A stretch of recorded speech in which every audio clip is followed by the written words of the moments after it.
At Direct Service Overhead, we know how much trust you put in the individuals who have the privilege of working on the components of your home. We understand that a broken garage door is the last thing you want to be worried about, and most of the time, doors break at the most inconvenient times. Our professionally trained technicians service 24 hours a day, and our high-cycle parts are guaranteed to make a noticeable impact on your garage door without putting a damper on your wallet. If you're looking for need of assistance maintaining your current garage door, our team has the experience and expertise to deliver the results you deserve. Give Direct Service Overhead a call today or visit us online to learn more.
All right. Happy Friday, everybody. Thank you guys for being here.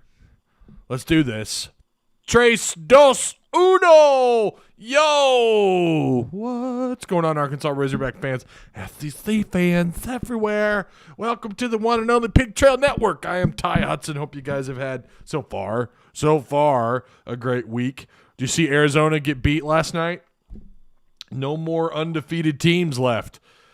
I feel like I made a genius move on my part. I went and picked up Cobb, wide receiver for the Pack, and I mean, this is a guy who hasn't. I don't think he's done anything all year. And I was like, all right, I'm banged up. My team's banged up. McCaffrey's out. Waller, who's one of the top 5 tight ends, is out on a bye week. Jacobs, my running back, one of my 3 running backs is out. I'm banged up. Receivers are, not the greatest. Hopkins doesn't come back in the second half, or so, I don't know what happened to him. I didn't get a chance to watch much of that game. I was freaking out, but then Cobb went and got me like 16 points. He scored a couple of tutties. I was told on Twitter not to say that. You don't say tutties. How dare you? I don't like it, so therefore you shan't be saying it. All right. We're talking about how the Razorbacks get back on track. Right, it's subjective. Like we all have our own beliefs in how the Razorbacks can get this thing turned around. Discord question of the week was a simple one. Just what are you doing this weekend? Are you, with the bye week? Are you going to actually watch some games, or are you gonna just chill? You gonna go out in the deer woods? You're gonna do some hunting? Gonna go get you a buck? Maybe you're just going to sit at home, play video games. Maybe you got work to do. I got a lot of people responding like, I got to work. Oh, my bad. Talk about a buzzkill. No, but that's good. I mean, hey, that's good though. At least you're working, right? I used to do this thing on the evening shows where I would try a local beverage, local beer, Arkansas crafted beer. And I was at Walmart, and of course I don't do them on 11 a.m. is just too early for me to start drinking beers. That's just too early. I can't do 11 a.m. beers. Can't do it. But I did find this energy drink, and I'm looking for a low sugar energy drink. And there's a lot of them on the market, but there's this one that I've never seen before. Where do they make this stuff at? I'm sure it's not in Arkansas.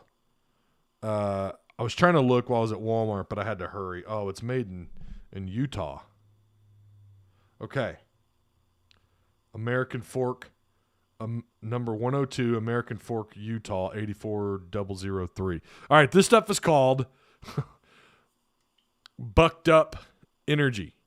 All right, we got the buck on it with the American flag. By God, 0 sugar.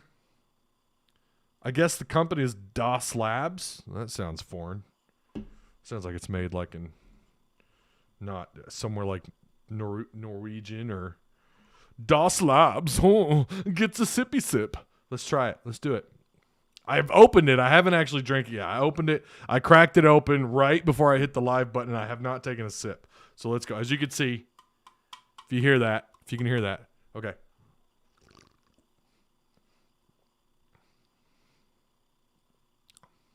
Tastes like Red Bull or like a little bit watered down Monster. I don't know. This flavor is called Rocket Pop. Natural and artificial flavors. Okay, well, we tried it. It's not bad. I bought 2. I'm a sucker for mango. And they have a flavor called Mango Tango. So I got some Mango Tango. I'm going to try that later. Trying to go with limited sugar drinks. There's another drink. It's a tea. Monster Energy makes a tea that's like 6 grams of sugar. I would prefer if it was 0 sugar, and there are some low sugar. I think there's some 0 sugar tea on the market somewhere. Someone makes one. There's Diet Snapple, right? But it's gross. But they make a tea that is so good, and I'm a sucker for raspberry. When I go to Flying or not Flying Burrito.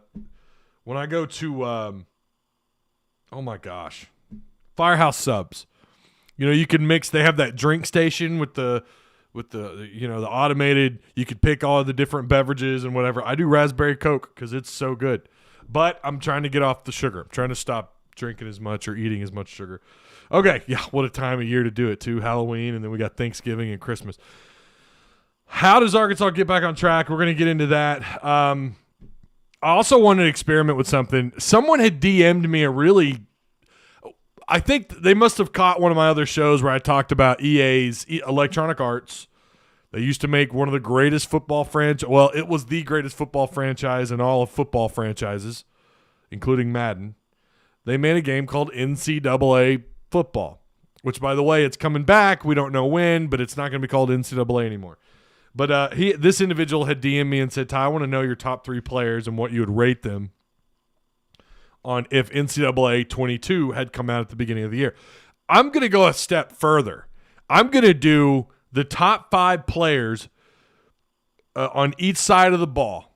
Top 5 offensive and top 5 defense. I'm going to give you the ratings and kind of my reasoning why. I'm not going to go down like their speed and excel, their strength, their agility. I'm not going to do that. But I am going to go down this list of the top 5 players on each side of the ball. But before we do that, we're going to start with first.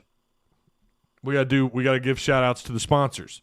Direct Service Overhead, very first sponsor of this show. These guys will repair and or replace your garage door. They'll do it for you. You can check out if you want an idea for pricing. You can call them up, and Travis Ford and his boys will they'll talk with you. They'll help you out. Their website is or the link to their website is provided for you down below in the description box. They do good work. We've shown some of their stuff here before, but you can find them on social media. Direct Service Overhead. And again, their link is provided for you down below in the description box, along with on our Discord page as well. If you guys know any contractors or anybody that's doing some building or needs some repairs, maybe you need some repairs. It's getting that time of year, man. It's getting cold. I've got a dent in my garage, like the top of my garage door is folded in, so like cold air just comes in that garage. And I'm in my garage quite a bit. That's where that's the only place I can smoke cigars now. So I might be giving Travis a call here pretty soon. But anyways, yeah, I think the website still has the phone number. It's been a few weeks since I've been on the website, but it should still have their phone number and a way to get a hold of them. Also, State Apparel, who sell the softest shirts in the state of Arkansas. From State Pride, funny, sassy, sarcastic, and pop culture, our shirts are hand-printed on premium material that will leave you feeling and looking great. Our stores offer something for everyone. They do have a store located down in the downtown Benton area, so their link is also provided for you down below in the description box and also in our Discord. So, yeah, all their shirts, well, they're shirts that you'll find on their website and in their stores, or in their store down in Benton, is all Arkansas made, right here in the beautiful natural state. All right, I still have the Must Bus. I'm still excited for basketball, so Must Bus is still right here. I was gonna put the football helmet there, but I didn't. I stuck with the Must Bus. So yeah. All right, let's read chat here really quick. I hope the Hogs sleep in tomorrow. This is Big Donnelly. Yo, what's up, Big Man Ross? How you doing? Robert Ainsworth, my friend. How are you? Stubbs, StubbsCupSeries.com. He's just giving all of his scores. I'm not reading all those. Sorry, man. Then he goes on to say, no Razorback football this week, but a bunch of good high school games. Yeah, there are some good games tonight. If you live in the north, if you live in like the Fayetteville, Springdale area, of course you're probably going to want to go watch those teams. Greenland's at home tonight. If you want to go watch J.J. Hollingsworth, I forget where Fayetteville's at. Did you guys see Centegna has the most receiving yards of any high school receiver in the state of Arkansas? By the way, some people, I'm not going to say who, I'm not trying to throw shade, but I thought this was crazy, said that Isaiah Centegna was overrated.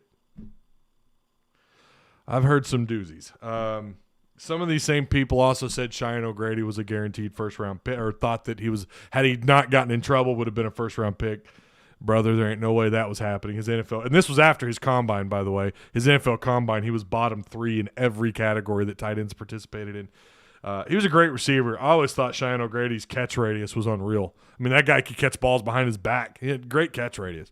And I do agree. I think he should have been – I thought he should have been drafted. I'll agree with that, but definitely not first round. Hey, what's up, Kelly Marie? How you doing? DeWitt has a big game versus Star City. Yeah, so we do high school scores, too, in our Discord. Unfortunately, they're Hootens. I've tried reaching out to these people. I don't know. What's funny is I'm actually friends with one of the contributors. I need to get a hold of on Facebook, talk to him more. We've talked a little bit. We had him on the Hog Talk podcast, actually. a couple of years ago to talk about Treylon Burks, and of course he had a lot of positive things to say about him. But I need to reach out to him and be like, hey, dude, I want to let you know we're posting all of your stuff from your website. So in a way, you're a part of our Discord because I'm posting, and I give them credit. If you look, it'll say via or brought to you via by Hootens. So that's where all of our high school scores. You can also look at Prep.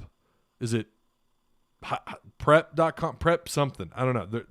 Apparently that's where all the high school kids look at their stuff. So hope you're doing well, Kelly.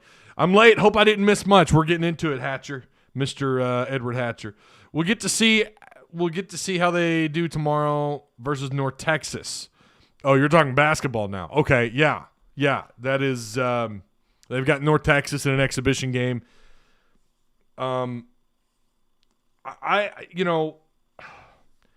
We've talked about kind of what we expect to see out of their rotation. I think eventually as the season goes on, they're going to have 9 guys that they're going to rely on to rotate. I really feel that way. I mean, they're 11 deep, right? How many scholarship players, and including the new transfers and the guys that are coming back.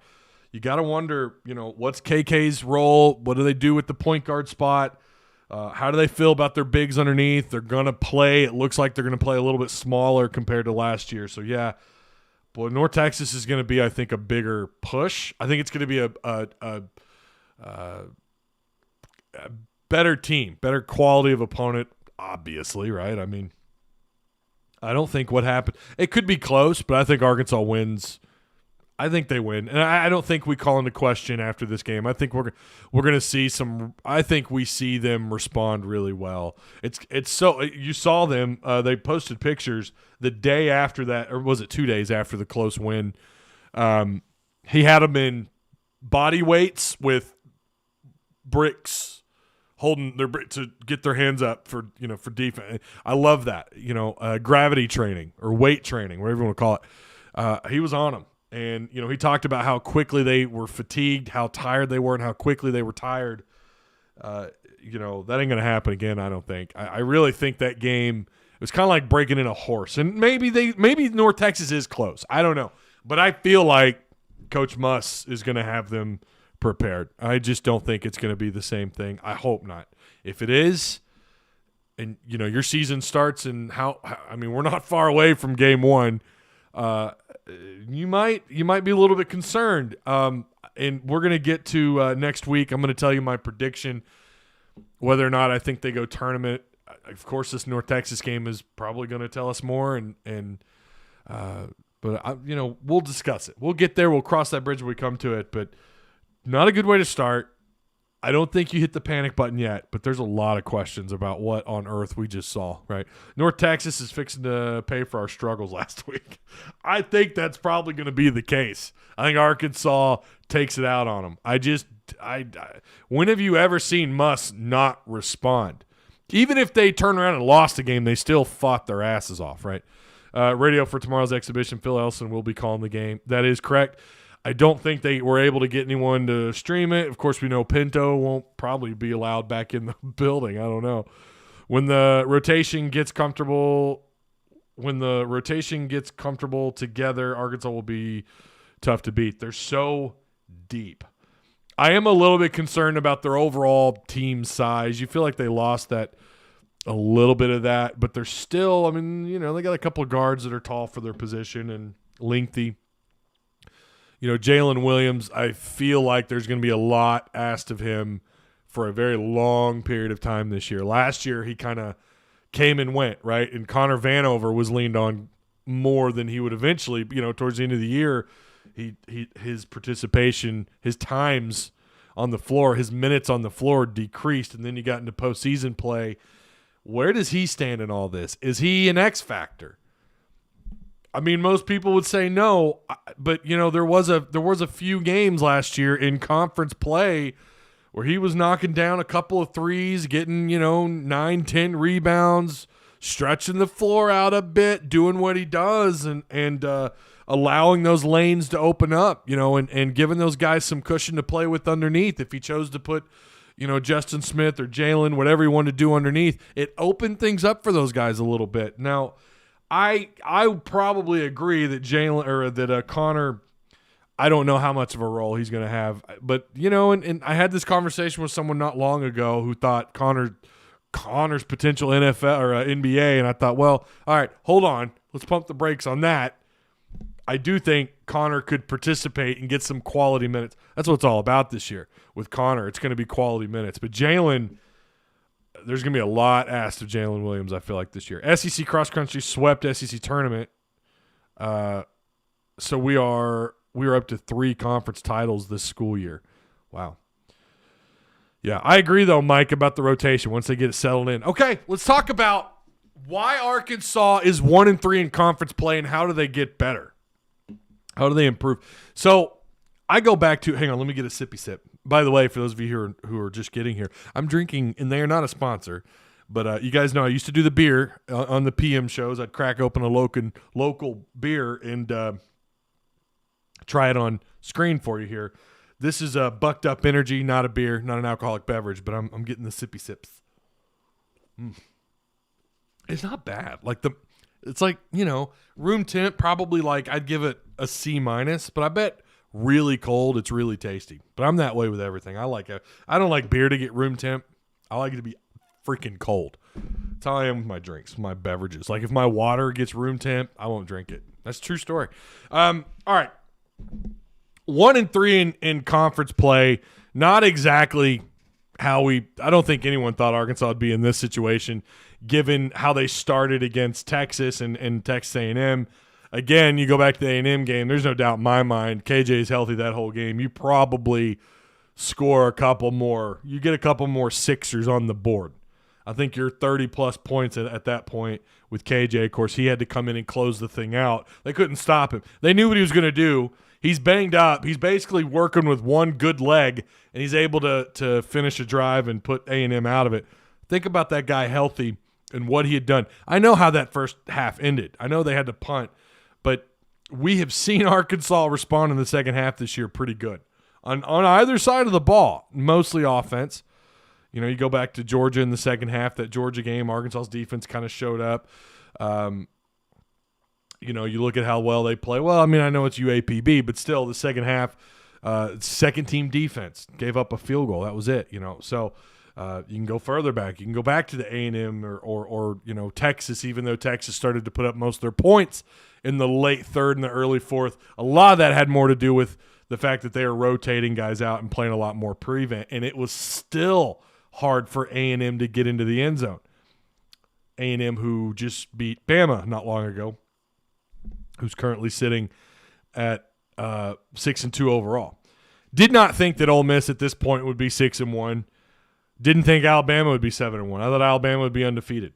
I really did. With Georgia being undefeated, didn't think Kentucky would be 6-1. One of the things that has plagued Arkansas most of the year, not all of the year, and I don't know how they fix this, unless they just get more aggressive, or you change how you line up on the defensive side of the ball. They don't have a solid, reliable, consistent edge rusher. They don't have it. Trey Williams looked like he was going to be that guy, and since one really good game, he's kind of it's been a roller coaster ride with him, mostly kind of a lull. We were going up, and then it was coming down, and it was really fun at this point right here and now. We're kind of leveling back out right now. We're just kind of coasting along. Arkansas currently ranks, if you look at NCAA stats, they're 110th in the country at getting to the quarterback, at sacking the quarterback. Now, they don't blitz a lot. It's not all on the defensive line, and I agree, but I would say that it is mostly how they've called their games week in and week out. That's played a role. Barry Odom has stuck with mostly a three-man front. We have seen this three-man front have some success, but I would argue even with a four-man front, I do think you would have better numbers. I do think it would, and it kind of exposes your defense a little bit. I know, especially with Utzi out when they lost Dorian Gerald, I don't think they were as comfortable rotating out more than about 4 or 5 players a game, even though they have the ability to rotate about 8 to 9. Even with those 2 out, you were able to rotate about 7 or 8. But this has been a problem. Whether you want to put it all on the defensive line, and I definitely don't think they're elite. You guys know that's become kind of a running gag in our Discord.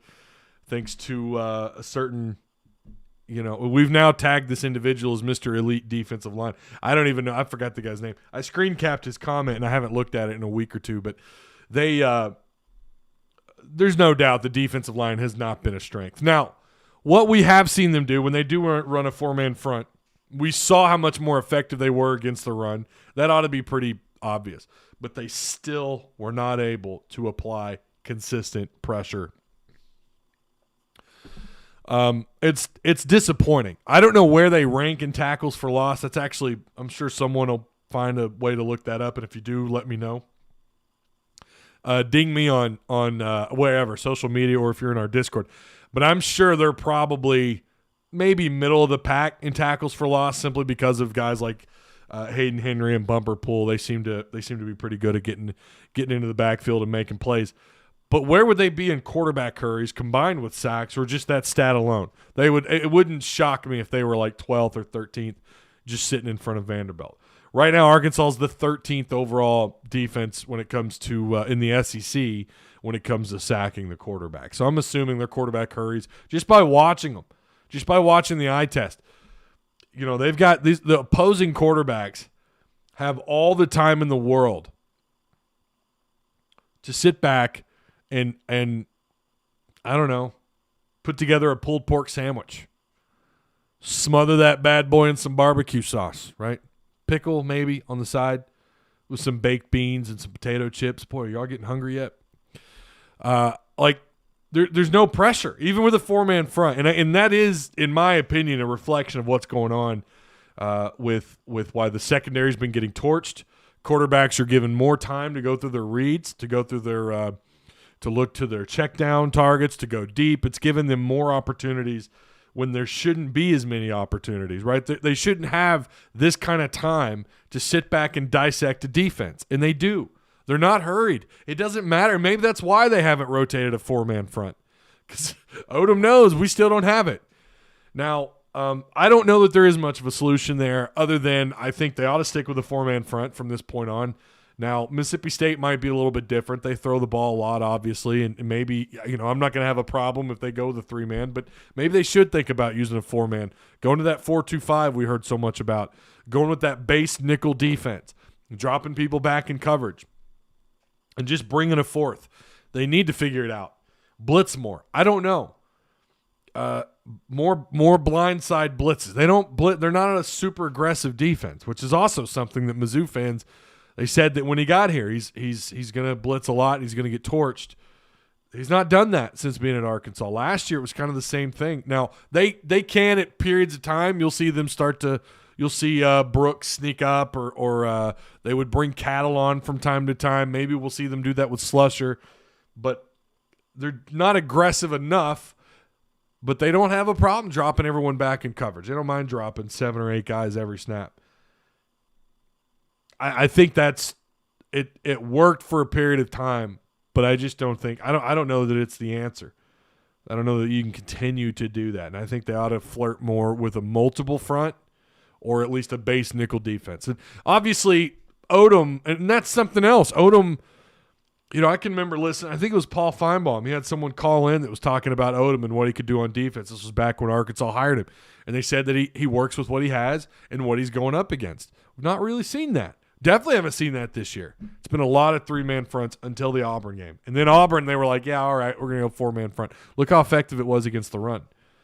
I also think the other reason why you're here and why they're at 1-3 in conference play too is because of the abuse.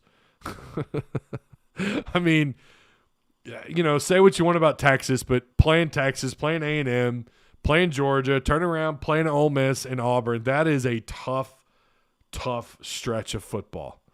That's tough, man. And I think, too, with how physical they are, and Sam Pittman talked about that, they've had to really, let up in practice. He talked about how physical they were.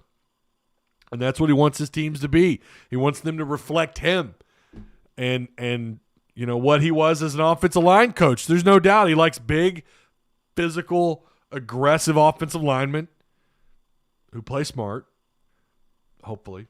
I think overall the offensive line has played mostly smart. I say that next weekend against Mississippi State, they're going to get 17 holding penalties. But, he wants his team to reflect him. And I think that's been it's a combination of those things. And so they're lining up, they're letting up, and I think he talked about that going into the UAPB game, how they couldn't be as physical. They had to take a day less without pads on because they just don't have the depth. And maybe that's the approach from here on out. I don't know. We'll have to wait and see. I think it's something to consider.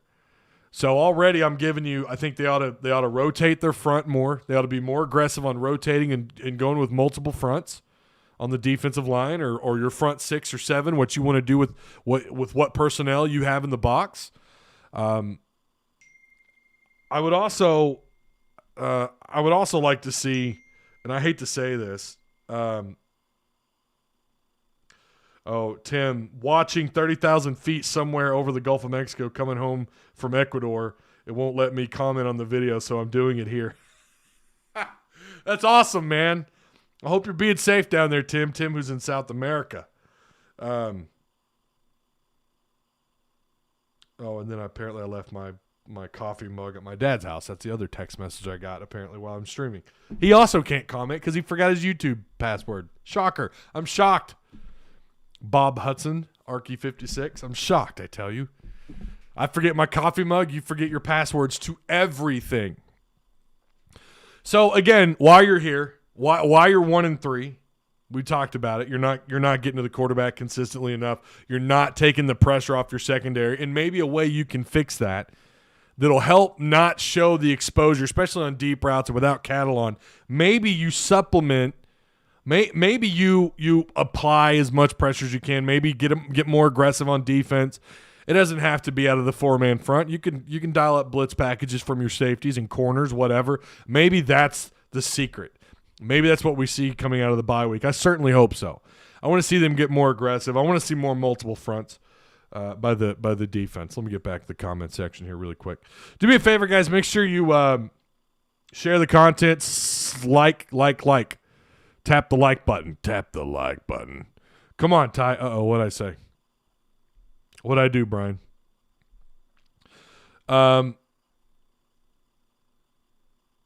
Hogs will win out, says Derek King. Ooh. I don't know that I can endorse that. I don't know that I can stand behind that or not. I don't know.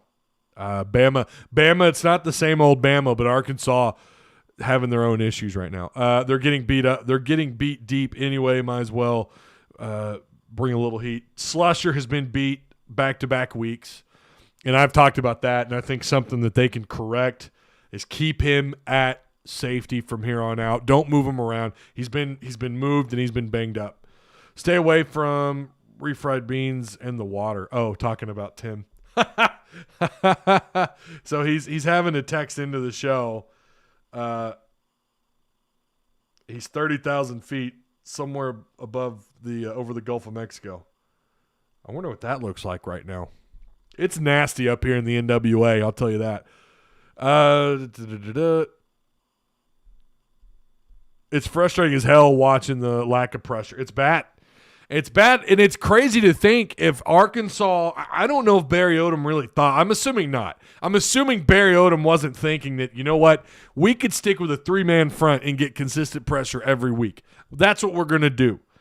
I hope that's not what he was thinking because clearly he missed it on that one. If we go 2-2 or 3-1, I would be extremely happy for the season. Yeah, if you go 3-1, that would be absolutely incredible. That would be amazing if you go 3-1. Yo, what happened to your halftime reaction show? I don't do halftime reaction shows anymore, Dylan. Since I left the Hog Talk, I don't do halftime reactions.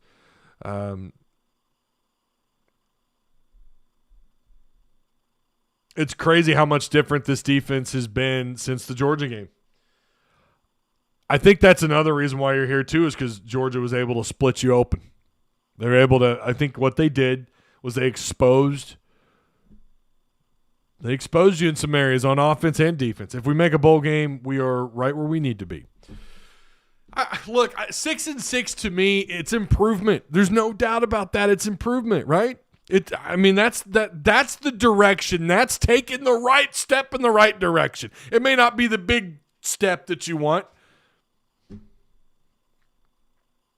It may not be that giant step that everybody wants. And I'm going to give you next week too. I'm going to tell you where I think Arkansas ends. I think we're going to do that on Monday. I'm going to give you my prediction for the last 4. I didn't do that last week. I wanted yours, and now I'm going to give you mine on Monday. I'll tell you what I think they do. Monday or Wednesday, I'm not sure yet, but probably Monday. Like button submitted to the Scorpion Deathlock. Thank you, Cody. I appreciate that. Yeah, do a diamond cutter on that like button now. 3-man line ain't a base defense. Yeah, like I said, they need to back off the 3-man front. I think they do need to be more aggressive. I think their blitz packages should be less timely and just more aggressive from this point on, because kind of like what someone said in chat, you're getting beat deep anyways. These quarterbacks have all day to dissect your defense. Why not change it up a little and get more aggressive? Georgia straight up broke our team. We've been in limp mode ever since. Hopefully we are getting healed up and mentally strong again. Mike and Nim says, I really think we can go 3-1, but I just don't want to go into Miz needing a win to make a bowl. Oh boy, me and you both. And then if they win, if they do get a win, you'll never hear the end of it. Those are just the facts. You'll never hear the end of it, man, ever. Plus, the stain Chad Morris left on this program is going to be hard to erase. Oh, it still is hard to erase. We need a pass rush bad. I think it would solve so many issues. It really would, man. It's almost like that's how you. That's it. That's it. How do you fix this? Oh, I don't know. Get some pressure. Get some damn pressure on the quarterback. Figure it out. You're getting Utsy back against Mississippi State, so that you're going to have more bodies to rotate. You know, Zach Williams has had moments. Your Dorian Gerald's out no matter what you do. Go with the forefront, right? That should be that's your base. That ought to be it. Your 4-2-5, what we were told was gonna end up being what they do. And I'll tell you the defense I wish they had the personnel to run is a 3-4. A 3-4 defense, it's what 75% of the NFL runs. Seems like all the good teams in college football who have the bodies, who have the depth at linebacker are doing it. But you're also seeing this. You're seeing a lot more safeties playing this day and age in football. You're seeing quicker, guys that can handle the abuse that happens in the trenches. Those bigger bodied safeties, those thick dudes, those dudes that are look like running backs, and they're quick. They've got quick feet, good hip movement, and they react. You're seeing a lot more defense go with that kind of nickel jack position out of the safety, right? Odom is overrated. He won't change nothing. Same thing every week. He did change against Auburn. They did go the 4-base front against Auburn. I like our younger D-line dudes, Carter and Bell. I'm excited about both of them. Torrin Carter actually had some moments against Auburn, and he had some moments against UAPB. He played quite a bit in the first half, if I recall. Bring them to the big table and let's let them eat. I agree, man. I would love to see more Torrin Carter. Bell is on his way, man, and Bell, he was underrated out of high school as a 3-star. Everyone I've talked to who've had eyes on him or watched enough film on him all said the same thing. One of the most underrated defensive linemen in that class. I know it's going to happen, but if we somehow beat Bama, I know it's not going to happen. If we somehow beat Bama on the road, it might be a top 10 win in program history. Yeah. I mean, they should at that point still be a top 3, top 4 program. Where are they in the AP? They're still third, right? I know they're behind Cincinnati. All I want for Christmas is to destroy Mizzou. If we can just dominate that one game, I could stop being depressed. Good Lord.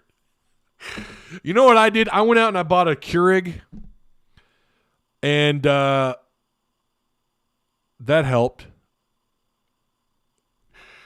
Yeah, we finally got back in the Keurig game last week. Makes drinking I'm a coffee drinker. When I'm drinking coffee, it puts me in a good mood. After Georgia and Florida, Missouri will lay down. Oh, my gosh. Mizzou ought to be spent at that point. So flipping it over to the offense really quick. Now, what can they do there to help overcome this 1-3 start coming out of the bye week? What can they do on offense? I don't understand the Kendall Briles hate. By the way, breaking news, he's made everybody's short list who's already fired their coach outside of LSU. LSU's like I think how many schools are open? There's 3, right? There's 3 job openings already. Texas Tech, LSU. There's a third. I'm pretty sure. Maybe I'm wrong. But he's already made the Texas Tech short list. Their fans want him. I'm just going to say it. Some of y'all who don't like him, I don't understand it. I do get, listen, something, and I think this would help them moving forward.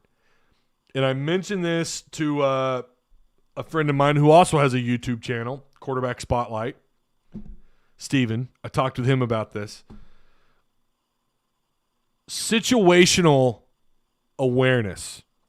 And I think that, if Kendall Briles could just, I don't know what it is. We've talked about it for like 6 weeks. Your first down, and my God, he knows this, right? He's an offense coordinator. If you're going to have a third down on a drive, you don't have much control over that. A defense reads your offense like an open book. All of a sudden you're set up for 2nd and long. That happens far too often. Now, how much of that is Kendall? How much of it is we have someone in Discord who just thinks that KJ's a great quarterback, but then he messes up on all of his reads. I don't agree with that entirely, but maybe there is something going on with the first down play calling. Maybe you need to take it out of KJ's hands instead of calling an RPO where the quarterback has 3 options. He's either going to hand it off, he's going to keep it, or he's going to throw it. What he has done and what we've seen on first down time and time again, it's an RPO out of that set, right? On offense, the same set they use on every opening drive, on every opening play on a drive. It's that same set, and it's either KJ hands it off, KJ keeps it, KJ never throws it. Why not take that option out of his hand? Why not, I don't know, dial up just something different? Why not just – I don't care what you do. I don't care if you have KJ line up under center. If you want to go to the Bobby Petrino pistol, have a running back line up behind him at a shotgun and just dial up a passing play. If you want to go 4 hitch routes, cross routes over the middle of the field, open things up, tunnel screen, smoke screen, anything, halfback screens, anything you want to do here. But it's the same damn call on first down every drive. It's an RPO, and KJ, it's either KJ missing a read, it could also be Kendall telling him, look, we're going to run this as an RPO, but you're handing the ball off or you're running it. Those are your only 2 options because we want to set the run. That's what we want to do. I don't know if that's what's going on. I really have no idea. But the first down, it's like a lack of situational awareness. The opposing team, they score or they respond or they get up to a decent size lead, and you're still doing the same thing. And then third downs again. You're what are they on the year on third downs? They were bottom 5 in the SEC.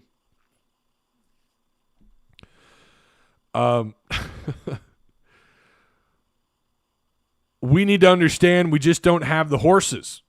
We don't even compare to what Odom had at Mizzou. I don't know about that.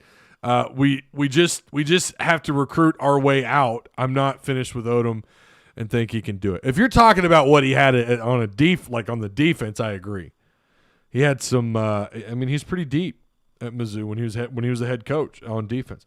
Y'all stop. I'd love at least one more year of Odom and Briles, says Mike and Nim. Bloodline says I could go for some gourmet coffee now that winter is almost here. Man, isn't it great? Briles probably going to Texas Tech, unfortunately. Either him or Jeff Traylor. Traylor has also been put in that he's also been mentioned. Kate Dreyer, Quarterback Spotlight is a fun show. Happy Friday, Ty. Hey, happy Friday to you, Kate. Big L, Arkansas need to feature Dominic Johnson. Man, you beat me to it. I was going to get to that in just a second. If Bryles could clean up his situational play calling, he'd be a top 5 OC in college football.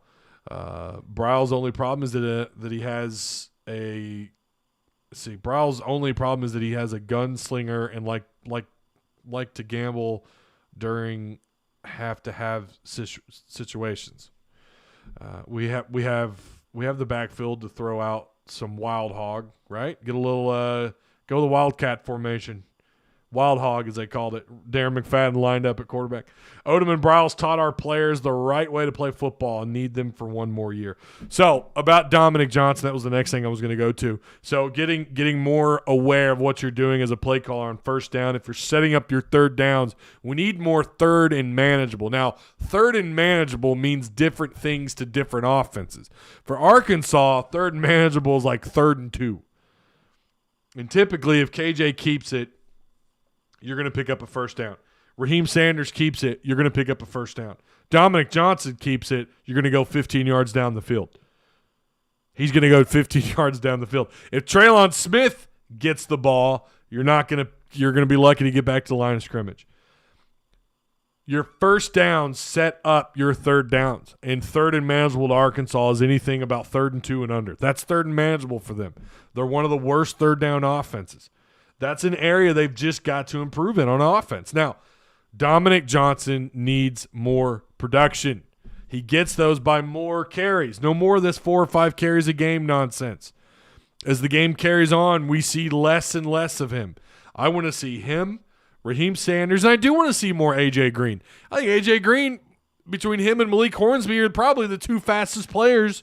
You got to throw Burks in there. Burks is – I'm sticking with my low 4.4, but – wouldn't shock me at all to see that cat run something faster than that. But you've got some speed, and you need to utilize it better. And I think Dominic Johnson is a huge, huge part of that. I feel like he's getting the Hammonds treatment, only I think he's better than what Hammonds. I think he's got a higher ceiling than Hammonds. Dominic Johnson needs more carries, and that's just all there is to it. Let Bryles go and let Petrino be OC. Oh, boy, you're trying to start a fight. QB Spotlight is a good channel. Yeah, I'm friends with him. We talk on Marco Polo from time to time. He's a good dude. I like him a lot. Gonna bring him on the show. We're gonna chat it up eventually. 3rd and 4th and inches in KJ in shotgun drives me crazy. Yeah, but that's football these days. Everyone does that now, and it drives me crazy. Get under the center, man. Get under the center. What's wrong with, you know what? All right, here we are, 3rd and inches, or even better yet, 4th and inches. Let's just go power eye football. Let's go power eye. There's somebody, line Dominic Johnson up at fullback like they did. Who was that against? Was that A&M or Texas? It was Texas. And they gave him the ball, and it looked like it was going to Burks. Remember, they lined Burks up out of motion. They lined Burks up as a running back, and they end up giving the ball to Dominic Johnson. It was a great play call. That's what Kendall Bryles can do, man. He's a offensive mind, no doubt. But again, his situational awareness is just, I can't figure it out. Does Luca Coley have potential? I think he has potential. I don't know. I don't know if he's not getting a shot this year. Is Hudson Henry finally getting healthy? Yes, he is. He's getting healthy. He's going to be, assuming he can stay healthy and keep his mind in the game, he ought to be fine. Fix our run game. Pittman looks at Kendall Bryles. Kendall starts Dominic Johnson and bring in Rocket when needed. They're fixed. However you want to rotate those two. If you want to make Dominic Johnson the change of pace back, which he could operate well out of, and typically you would go with your heavy guy, with your guy with a lot of burst and Raheem Sanders, and then you hand it off to someone like Dominic Johnson, who's also a big back, who's just quick, man. I don't care how you want to do it, but Raheem and Dominic Johnson, Dom John, need to have more carries. John Hawes with the super chat. Tyler Fudgin Hudson. Sorry I'm late. Had to take care of some business. Love you, sugar. Thanks, John. I appreciate that, man. All right. I think that's here's another issue on offense, and you guys are not going to like what I'm about to say, all right? You're not going to agree. Some of you are going to really not like what I say, but I'm going to say it. The Arkansas Razorbacks miss Mike Woods on offense. I'll give you a minute to process that. They miss Mike Woods on offense.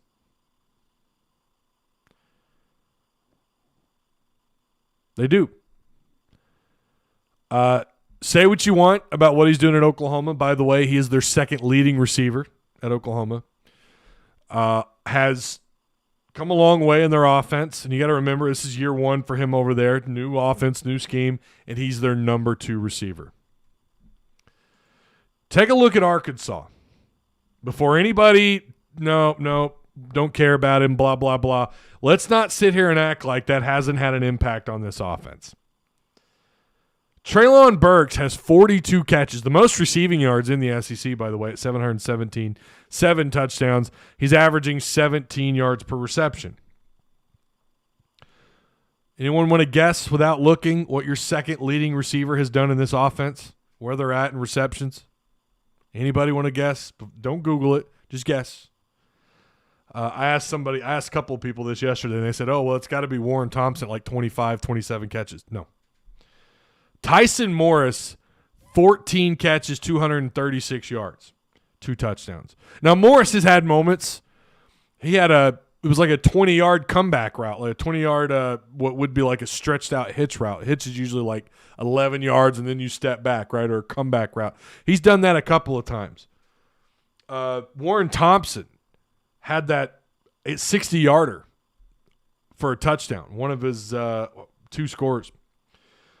But your combined receiving touchdowns behind Burks with 7, is 2, 4, 6, 8, which isn't a bad number. It's honestly not that bad. Meanwhile, Mike Woods is clearly one of the top 3 receivers at Oklahoma. They're missing his production, and not only that, what he was able to do on deep routes with a guy like KJ Jefferson. And too often we're talking about, well, KJ's missing reads. Is it that? Or when he goes to dissect a defense and he's looking at the trying to address what's going on with what the opposing defense is doing, with what who they're bringing. And then he's also going through his progressions. He's going through his reads. He's got one guy. And we've seen that meme blanket. Treylon Burks is down there somewhere. He's going to throw the ball. Burks has been the only consistent target. Meanwhile, Tyson Morris is good for about 2 catches a game. Warren Thompson's dropping. He's got 4 drops on the year. Okay, he's coming on, and I'll admit Warren Thompson is coming on. I thought he was starting to develop into that 2 role, and then he had 3 drops against UAPB. De'Vion Warren has not been the same. De'Vion Warren has 10 catches for 152 yards, no touchdowns. Then your next leading receiver is Blake Kern with 8 catches, and then A.J. Green with 5. They miss Mike Woods. Mike could stretch the back end of secondaries. He was an awesome fade and go route receiver. They don't have that. They don't have another guy they can rely on to do that. I thought maybe Tyson Morris was coming on. We saw him make some key grabs early in the year. It's just not been consistent enough. They're going to have to someone's going to have to step up. Maybe Blake Kern looks like he's starting to come into his own. He's not dropping as many balls. I thought Knox was going to come along, and I guess he's a little banged up. Hudson Henry's getting healthy, but you need another receiver who can stretch the back end of a defense. You need someone who could stretch this team out or stretch a defense out besides Burks. Burks can't do it every single down. He's not going to have 5 80 or 60-yard catches in it. Well, I say that. Let me pump my brakes there. He could. KJ has been phenomenal. And again, I know we've had people in Discord that want to complain about every read that he makes. Like, he's not going to be perfect. KJ is not perfect, but he is far, far, far from the problem on offense. I think their issue I really think their issue has been they don't have a second receiver to rely on. They have one guy who's probably going to get drafted in the top 20 somewhere in Treylon Burks, who's not going to be returning next year. You're losing Burks. I think they're losing Warren, if I'm not mistaken. He's used up all of his eligibility. Devion Warren, not Warren Thompson. Devion Warren. Tyson Morris is out. You're talking about 3 key contributors, right? Guys that have at least contributed. You do get Katron Jackson, right? Crawford will be back. He'll be eligible. Very happy this year with Tyson, with the year that Tyson is having. Okay, that's great. Yeah, and I agree, Kate. Sure, but we just went over his numbers. That's not a guy you can rely on. He has a couple of grabs. He's got a couple of 20-yard grabs, but he's not been reliable. How many passes has Tyson missed? Well, I'm not sure, but I know he's not getting open. He's not getting open. And that's just a fact. He's not. There's a reason that guy was a walk-on. I hate to say it. I think he's developed into a solid player for them on offense. Warren Thompson to me is that key. Like, this is the dude that if anyone could get it done and become that, he doesn't have to stretch the field. He doesn't have to be someone that's running fade and go routes down the sidelines. He's just got to be reliable. And then he has 3 drops against UAPB, and it leaves you to wonder what is going on with the production behind Treylon Burks. It was kind of a receiver by committee, but then Blake Kern was dropping balls, and then again we talk about Warren Thompson dropping balls. Devion Warren had a drop earlier this year. I think he has at least a couple of drops. They have some issues that they need to overcome. Doesn't mean that they can't. Doesn't mean that Tyson Morris can't become that guy. Doesn't mean that Warren Thompson can't develop into that role. Maybe it's Hudson Henry. I doubt that because we haven't seen it from him, right? I agree, but Oklahoma plays 5 to 6 receivers. Just think if Mike played more, look what he would have. You say that, but the fact that he's the second leading receiver in an offense that they run about 4 and 5 wide sets all the time. And the fact that he's their 2 guy is pretty impressive. I don't know if he gets drafted, and I'm not going that far. I feel like Thompson didn't prep right for that one. As for putting Malik at receiver, I didn't say that. Who said that? Dude can't hold on to the ball. He can't. He's put the ball in the field more than anybody. And he doesn't play, and he's putting the damn ball in the field. I'm sure he's gonna fumble the damn ball tomorrow. And y'all want to throw to him. Who's saying Malik? Yeah, I'm not ready to throw. I'm not ready to put Malik at receiver. I'm not ready to do that just yet. I expected way more out of Devion this year. He's really dropped the ball, pun intended. Yeah. I just think that production-wise, there's not been that 2 guy. I don't know that they have anyone who could stretch the back end of a defense like Mike Woods was able to do. But they miss his production. There's no doubt about that. No doubt. I think he's – what is he doing over there, by the way? What's his numbers? Let me look at that really quick. I know some of you are like, I hate Mike Woods. I don't care. He left us. But I do want to see his numbers. I think it was 29 grabs, I think. 25 grabs. Actually, yeah, he's second leading receiver behind Hazelwood, Jaden Hazelwood, who has 30. He has 25 grabs, 294 yards. Surprisingly enough, he's only got 12 yards per reception, but he does have a 59-yarder with 2 touchdowns. But I think, and I agree too with what Mike was saying. Think about what he could do in this offense, if that's what Mike was alluding to. And I think they do want to throw more. I think they're a little bit, the receiving core is just lacking. I just don't think they have it. I don't think there's anyone else that's reliable that you can consistently rely on week in and week out to step up and be that guy. I definitely don't hate Mike Woods. And I'm not, I know most of you don't, but I guarantee I'm going to get someone. Jackson is about to step up, man. Keytron could be huge. Keytron, as I've been corrected to say. KJ throws a beautiful deep ball. Tell me about it, Big L. I'm telling you, man, imagine what he could do with Woods and Burks side by side. I'm telling you, man. If Malik can catch, he'd be in the end zone before the defense even had a chance to knock the ball out of his hands. Dude is so fast. Oh, come on, Ty. Let's just toss it to Malik once, please. I don't know. I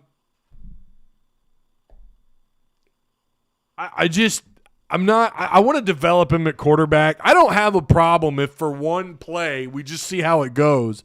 You run something like the Wildcat where you have him and KJ, but you don't want to do that because then if one of the two get hurt, you're really in trouble at that point. Malik finds a way to fumble the Gatorade bottles and Sonic burritos. He does, man. He puts the ball on the field too often. He does. He can't hold the ball, let alone catch it. Want someone fast, move AJ to wide receiver. Yeah, I agree with that too. You could move AJ. AJ is a receiver. He played that in high school. He played both sides of the ball. Malik, I already read that. Let me see. I would like to see us get all of our best players on the field on offense. Okay. Last thing I'm going to do here, and we're going to hang it up. I thought I was going to run and get I had some really cool stuff to show you today, but that announcement's going to have to wait till Monday. But some really big news for Pig Trail Network. Finally, I'm going to go today, pick some paperwork up. I'm really excited. We'll have the announcement on Monday as we get ready for Mississippi State. This game against Mississippi State is huge. So, all right, to finalize or to summarize what I was talking about in terms of what has hurt the Razorbacks and where they can improve on offense, again, it's got to be Dominic Johnson getting the ball. I would like to see a number 2 receiver step up, and I would like that to be Warren Thompson, if anybody, because of his skill set. I mean, you talk about a guy highly touted out of high school. Pretty sure he was a borderline 5-star when he committed to Florida State out of high school. Big-time transfer, a guy who earned a scholarship earlier in the year, apparently secretly, but then it went public like 6 weeks later. I don't understand that, but I'd like to see a 2 receiver step up. You're getting Dalton Wagner back against Mississippi State, so that'll be huge. So getting healthy is a part of it. And another thing, too, on both sides of the ball, quality depth matters. Quality depth matters, baby, and they're not there yet. They haven't developed those 2s enough. You need evidence, go back to the second half on offense against UAPB. If you need any evidence at all, go look at that offensive line play because it was horrendous. They're not there yet. It's like, it's one step at a time. I get it, but a lot of work left to be done for those guys, right? So, again, on offense, Dom getting the ball more. Number 2 receiver step up. Getting healthy along the offensive line. I think they do all 3 of these things. They're going to be tough. I think they could be competitive with anybody from here on out, and that includes Bama.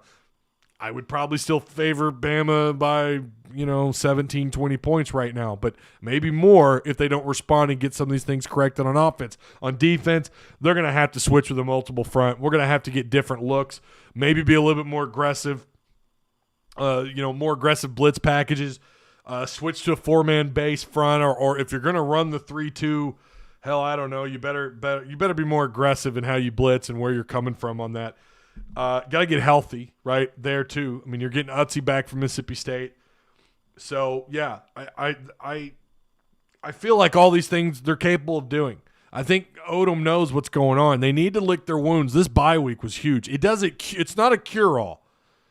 It's not a cure-all, but in terms of where we're at right now, we can't go to the portal yet, Bloodline. We got to wait till the end of the season. So right now, to turn this thing around, everything I just said, let's see them take that. That's the step we got to see coming out of the bye week, getting healthy and making sure Dominic Johnson and Raheem Sanders get more carries. A number 2 receiver step up. Getting healthy along the defensive line. Getting pressure. Getting a 4-man front. Being more aggressive with that and more multiple fronts, right? Hayden Henry continue to do what he has done this year. Bumper Pool, who's third in the does he lead the SEC in tackles? I didn't look at that. That dude is balling out, and we're not talking enough about him. Slusher, keep him at the safety spot. Don't move him around like you did with Bishop and like you did with Slusher. There was a point in time where they were talking about he was working with the nickels, with the nickelbacks. No. Keep him behind Catalan and where he's at right now and develop him right there.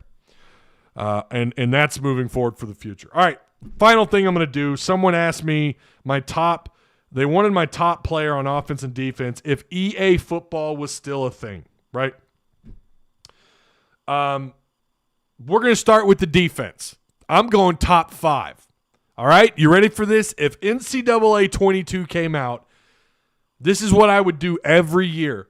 Going into the bye week or during bye week, I would have the football game on while playing NCAA football on my PlayStation. I'd have my football game on, however, and I'd be adjusting my roster. So here we are. We're adjusting our current rosters if NCAA 22 would come out. These are my top 5 players on defense based on, you got to remember how EA kind of does things. They do it on performance, a little bit of eye test, and also their ceiling. These are all things they consider, and I was in that frame of mind when I did this. All right, on defense, my 5th overall player, starting from the bottom, and then we're going to get up to the number 1. Joseph Fouché would be 84 overall for me. Second most pass breakups on the team. He has a sack and actually stepped up a little bit in the absence of Catalan. He'd be 84 overall for me. Hayden Henry would be your 4th overall player on defense at 86 overall. Despite splitting time with Bumper Pull at linebacker, Henry is the 2nd leading tackler on the Hog defense. And someone you'll see in opposing backfields often. His production has been a huge sigh of relief for the linebacker quality depth. So I'd have him there. Tied at 86, this is someone that might surprise you, Grant Morgan. Before the year, I would have had him like 94 overall. I drop him back because his production the last couple of weeks has dropped off. And he just doesn't seem to have that same zip that he had. And I'm starting to wonder, is he playing with some broken ribs like Poole was last year when we saw Poole's production drop after Mississippi State? Is that kind of what's happening here? And then again, Poole still was one of the leading tacklers in the SEC, but it was a COVID year, so it's kind of hard to take those numbers serious. But Grant Morgan, 5th most tackles in the SEC with 60, 22 solo, has at least a sack on the year along with 2 pass breakups. His production has dropped somewhat over the last 2 weeks, but the former All-American has a high ceiling, so I'd probably have him somewhere between 86 and 88. Who do I have at 88? This might surprise you. Monteric Brown. Brown has been shut down, okay? He gave up a deep ball against Ole Miss, if I remember right, but he has been a lockdown corner. And you combine the fact that he's a senior. He's tied for the 2nd most interceptions in the SEC with 3. Before getting banged up a couple of weeks ago, he was rarely targeted by quarterbacks and still not a defensive back. Let's see, how did I write that out? And is still not a defensive back anybody wants to test too often. Is also a willing participant in gang tackles. Again, you got to factor in his senior. That's a ceiling that rises, and his play this year has honestly been pretty good. Does he get drafted? I don't know. Corner is one of those positions where you could have a guy 92, 94 overall, and he not even get drafted. Of course, it's a video game. Numbers are always you change as the season goes on. We'll see where Monteric Brown is at the end of the year. Maybe we'll revisit these numbers, and I probably will. My number 1 player on defense, Monteric Brown for me is number 2, Mo Brown 3, Hayden Henry 4, Joseph Fouché 5, 94 overall, Bumper Pull. Yet again, as he showed us last season, even with broken ribs, despite rotating out with Hayden Henry quite a bit just to keep him fresh, still always seems to be where the ball is. He has the 2nd most tackles in the conference and leads the Razorbacks in the category. That's where I like my top 5. Again, 84 overall, Joseph Fouché, Hayden Henry at 86, Grant Morgan at 86, Monteric Brown. Monteric Brown's probably closer to 86. I don't do odd numbers. I don't do 87 overall. It's just maybe I'm OCD. I don't know. He probably is closer to 86 than he is 88, but I stuck with 88 simply because the one play he gave up that was big downfield was shortly after an injury after he was seen hobbling around, if my memory serves me correctly. And since then, he has been a tough corner to throw on. Okay, offense. We're going to go over this really quick, but it gets there's a lot here. This will probably be contested by many. Please, I want you guys, leave me your opinion. Let me know who's your top players on offense and defense. And if you played NCAA, give me your ratings where you would adjust them coming out of the bye week. 84 overall, your number 5 player on offense. And by the way, the offensive line, run blocking, no doubt in my mind they should all be in the low to mid-80s. But hear me out. I think because all of them would be tied, I just left it alone. I've only got one offensive lineman that I would have above 84 right now. But they've all done great. Their run blocking would be through the roof. You're the number 6 rushing offense. You're not that for bad run blocking. And by the way, KJ is one of the least pressured quarterbacks in the SEC last I looked. They all should be somewhere in the mid to low 80s at the very least. But NCAA could be punishing to offensive linemen. 84 overall, Raheem Sanders. Big back with solid burst. After the handoff, isn't super shifty, but is capable of changing running lanes. Seems to have pretty good vision for a true freshman back. 79 carries on the year, 434 yards at 5.5 yards per carry. Also, and this is a big deal when you talk about ratings on NCAA football, a capable dual threat back with good hands, considering he played wide receiver in high school. Who do you think I got next at 86? It's another running back, Dominic Johnson. And this is based on, I think his ceiling is higher than we all thought, and his production, considering the limited amount of touches that he's had this year, he's been dynamic. 86, I'd probably be closer to putting him at 84, 85, but I put him at 86. Again, I hate odd numbers, so I don't do that. Dominic Johnson. If there's a back capable of special things when he has the ball in his hands, it's none other than Dom John, baby. His workload is expected to increase by the sounds of it, according to Pittman. It's about time, all caps, 39 carries, 309 yards, 8 yards per carry, 4 touchdowns, leads all Arkansas backs in rushing touchdowns. He's also a capable he can catch the ball in the backfield. We haven't seen it a lot. 88 overall, Ricky Stromberg. I think you could make a case for him to be closer to 90 overall. I typed this up a couple days ago, and since I've watched a little bit more, I'd probably adjust that to 90, but I'll stick with 88 here for now. By the way, it just depends on what draft you look at, what mock draft you look at. I think it was NBC Sports who had him in the top 20 or top 25 in the first round. So we'll see. But I like his production. I think he has solidified himself as at least someone who's going to be taken in the first 3 rounds if he does decide to leave. He is eligible for another year, by the way. He's a junior.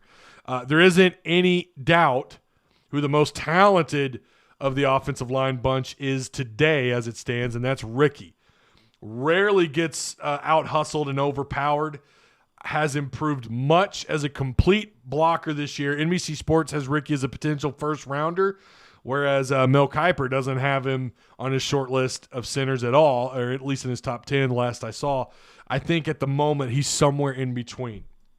All right, we got 2 spots left. The number 2 player on offense, number 1. You probably know where I'm going with this. KJ Jefferson, 90 overall. And here's why.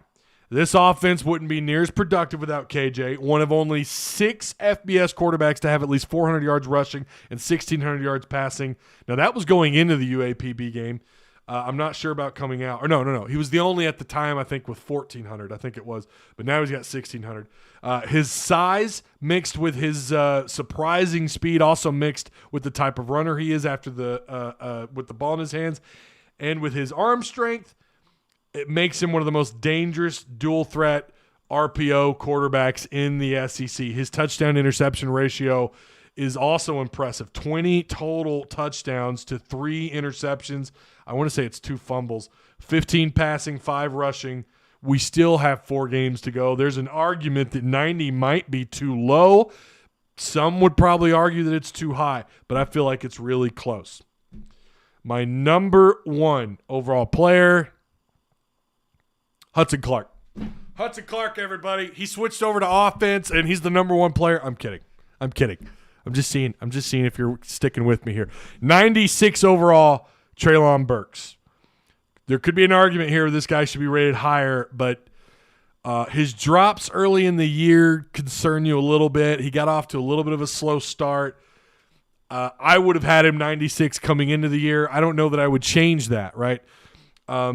Maybe I would. We'll see. We'll check back in 4 games. We'll check back on this list. Treylon Burks, wide receiver, 96 overall. I think most people around the country who pay attention to college football, they know who he is. 6'3", 235, massive hands. a long reach, and is regarded by many as one of the top wide receiver prospects in the country. His production this year has been impressive despite the slow start. 42 catches for 700-plus yards, 8 total scores. He has 6 carries for 71 yards and a single rushing touchdown. Leads the SEC in receiving yards at 717. Second in the SEC in receiving touchdowns with 7. The second longest reception from the line of scrimmage, standing at 91 yards. I don't know that Arkansas has had this dominant of a player on offense since it's got to be a toss-up between Alex Collins and Darren McFadden, right? And I think he's a step above. I think he's probably a couple steps above Alex Collins, and he's maybe just a half step behind Darren McFadden in terms of what he is and what his ceiling is, all this stuff, right? His production, the eye test. Of course, a lot's going to tell us, assuming he runs his 40 at the NFL Combine, we'll get a better idea of how fast he really is. I think he'll run it. I really do. So tell me what you guys think. If you watch this, I'm sure there's going to be, look, everyone has their own opinion. You can agree to disagree with me here. I feel pretty confident with this list. Like I said, the only thing on the offense, I wanted to put every offensive lineman around 85 to 84, simply because of just how solid they've been as run blockers. Have they been perfect? No. But we saw them take, I think, a little bit of a step back without Dalton Wagner, and then they had to use Ty Clary as a backup. Tells you a lot. Should have told us a lot more at the time about your twos. But I think those starting 5 and mixed in with Clary, wherever you want to put him, pretty good. Really good, solid run blockers, right? Those guys have opened up some pretty good lanes. I mean, and it's been pretty consistent other than Georgia. That was the only game this year where I just felt like, man, this was bad. This was bad. And it went all the way around, and that's simply because of just how Georgia – I think that spoke more about how good Georgia is than anything else. So Burks is 98. This is Big L. Only reason why I don't put him that high, those are Heisman numbers. And, when you're talking about adjusting at this point in the season, there's probably – I don't know how many receivers with better numbers than Burks, but you got to consider he is in the SEC after all. Like I said, I think 96 is pretty appropriate, but I wouldn't have a problem putting him somewhere around 97, but I hate odd numbers so much. So, Ty, you're teasing us on an upcoming announcement. Just tell us the truth. With all this Mike Woods love, what are you talking about?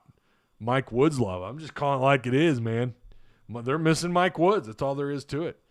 You're transferring to OU, aren't you? No. Nope. But I got some big news on Monday for the show, and I can't wait. It is definitely more for me and what I'm doing here. But you guys, I think you should be in on it. McFadden type skills. He's not far from it, man. I mean, Burks is a freak of nature. He's a freak of nature. And those big hands, long body, that size, the physicality that he can run with after the catch. He's a monster. He's tough to deal with as just a cover corner. If you're going to go solo, if you're going to get on the island with with Burks, good luck. I don't know if there's a corner, maybe Stingley, who could play him competitively, but he's out. I don't know if there's a corner in college football that can handle him man-to-man coverage. I just don't. And he's good after the catch. He's not someone who can juke you out of your cleats, but he can make the right, make that right step, or he'll just run you over. I mean, you got a new chair. Nope. You hear that damn thing? Nope. Really wish Burks had a compliment. Oh, you're talking about receiver. I think his numbers would even improve. Yeah, I agree, 110%. Brown been only good DB so far. I agree with that.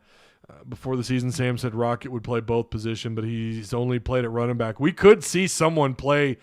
I doubt it because they have so much depth at receiver, but it wouldn't shock me if they start trying to throw the ball more to the backs. But that's not really been Kendall's thing.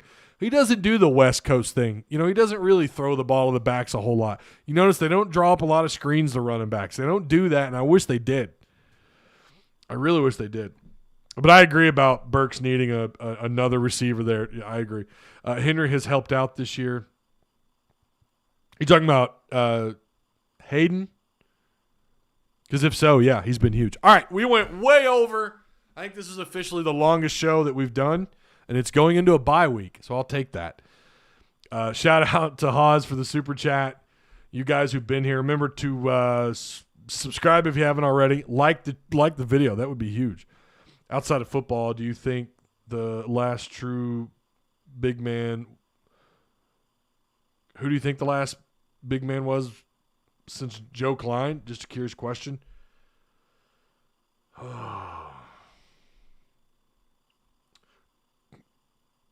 Corliss. I mean, they didn't call him Big Nasty for nothing. I know he wasn't, I know we're not talking about a big five, right? But it'd have to be Corliss, right? It'd have to be. Big Nasty. Highly recruited out of high school, of course.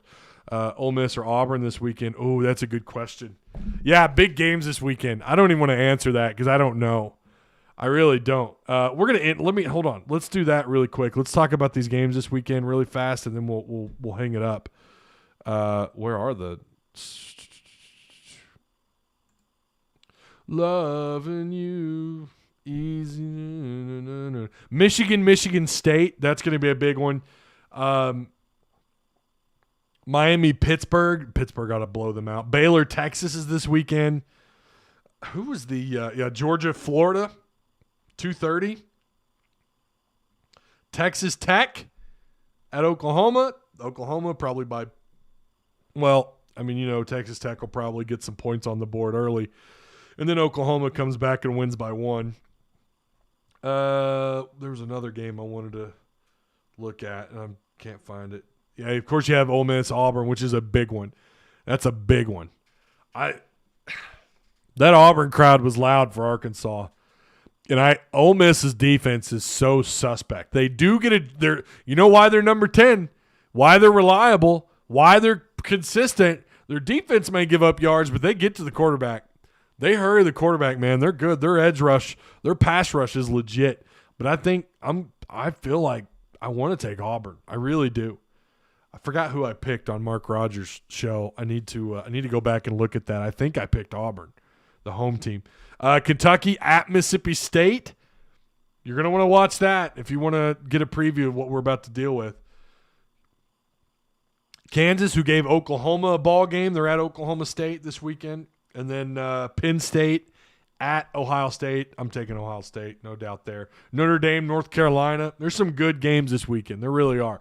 I will be out of town. I'm not going to be able to watch any of these, unfortunately. We're going to Springfield, Missouri for my youngest daughter. Her birthday was yesterday, and that's going to be part of her surprise. We're going to Springfield, Missouri. I think I got that right. So, obviously my wife planned this. Ole Miss by 3, Kentucky by 7.